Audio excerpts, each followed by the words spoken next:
Hoje eu vou te ensinar um truque proibidão da neurociência para você que não consegue passar numa prova ou no vestibular. Fica comigo até o final que você vai entender. Lembrando que o que eu vou apresentar aqui não é uma fórmula mágica. Cada dificuldade precisa de uma atenção específica e disciplina, e cada contexto físico e social precisam ser levados em consideração. Aqui eu vou apresentar como o cérebro reage a determinadas condições. Você sabia que a maioria das pessoas estudam de forma completamente errada? Quando você fica 8 horas na frente de um livro sem resultado, quem entende neuroaprendizagem consegue absorver mais conteúdo em menos tempo. Imagina que o seu cérebro é uma empresa. O córtex pré-frontal, que é uma região do neocórtex que fica localizada atrás da testa, ele é o CEO, ele controla atenção, planejamento e memória de trabalho. Quando você não consegue se concentrar, pode ser aqui que está o problema. Essa é a última área do cérebro que amadurece, e por esse fator aliado com questões culturais, por exemplo, que os adolescentes podem ter dificuldade de foco. Agora imagina comigo que nessa empresa o hipocampo é o HD. Ele pega informações temporárias e transforma ela em memórias permanentes. Sem ele funcionando bem, você lê 100 vezes e não grava nada. E uma curiosidade sobre isso é que pessoas com Alzheimer têm o hipocampo danificado primeiro no cérebro. E aqui vem o pulo do gato, o papel do sistema límbico no funcionamento dessa empresa, que pode ser representado como o calor humano que faz a operação das máquinas. É aqui que moram as emoções.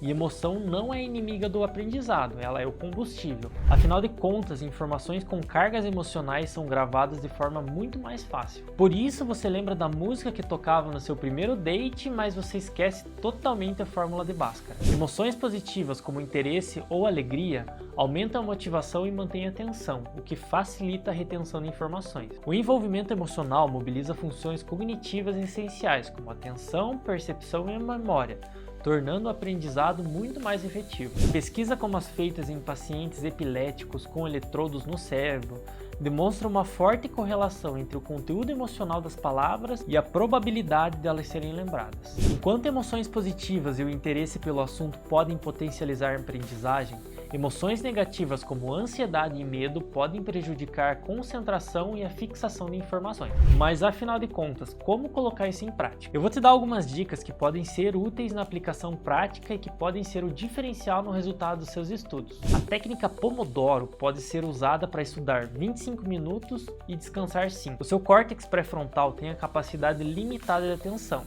Esses curtos períodos de estudo intercalados com pausas podem ajudar na concentração e na retenção de informações. Então coloque o cronômetro no celular sem exceções e com disciplina. Faça autoexplicações para si mesmo ou para as outras pessoas. Você leu um conceito? Então explique em voz alta como se fosse para uma criança e de forma simples e prática.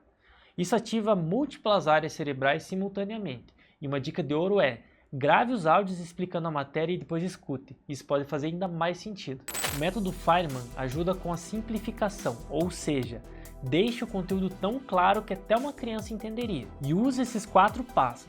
A escolha do conceito, explique ela de forma simples, identifique lacunas e depois simplifique ainda mais. E como diria Einstein, se você não consegue explicar de forma simples, não entendeu bem o suficiente.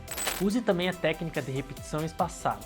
Revise os conteúdos em um dia, depois 3, novamente uma semana e depois um mês depois. Isso é baseado na curva de esquecimento de Ebbinghaus. Seu hipocampo consolida melhor com intervalos crescentes. Mas tudo isso pode ser aplicado com a ajuda de um cronograma. Use as manhãs para matérias que exigem mais raciocínios, onde de forma geral o córtex pré-frontal está mais ativo. À tarde faça revisões e exercícios e à noite uma leitura leve, porque é uma preparação para a consolidação do sono. E uma dica para vestibular: intercale matérias diferentes, isso evita a fadiga neural. Use mapas mentais, isso ativa o córtex visual. Resolva questões antigas, isso ativa um modo de padrão de reconhecimento. E já para a faculdade, conecte teoria com exemplos práticos. Isso ativa o sistema límbico e o córtex pré-frontal. Forme grupos de estudos, pois os neurônios espelhos entram em ação. Ensine os seus colegas, isso consolida o seu próprio aprendizado. E vai aqui alguns erros que destroem os aprendizados. Reler sem testar conhecimento, estudar com distrações como músicas, por exemplo, isso compromete totalmente a atenção. Não dormir adequadamente e, como diria Nelson Mandela, a educação é a arma mais poderosa que você pode usar para mudar o mundo. Se você ficou até aqui, já considera se inscrever no canal. Todos os dias eu trago conteúdos voltados à neurociência aplicada a marketing e a branding para poder fazer diferença estrategicamente no seu negócio ou alavancar sua carreira.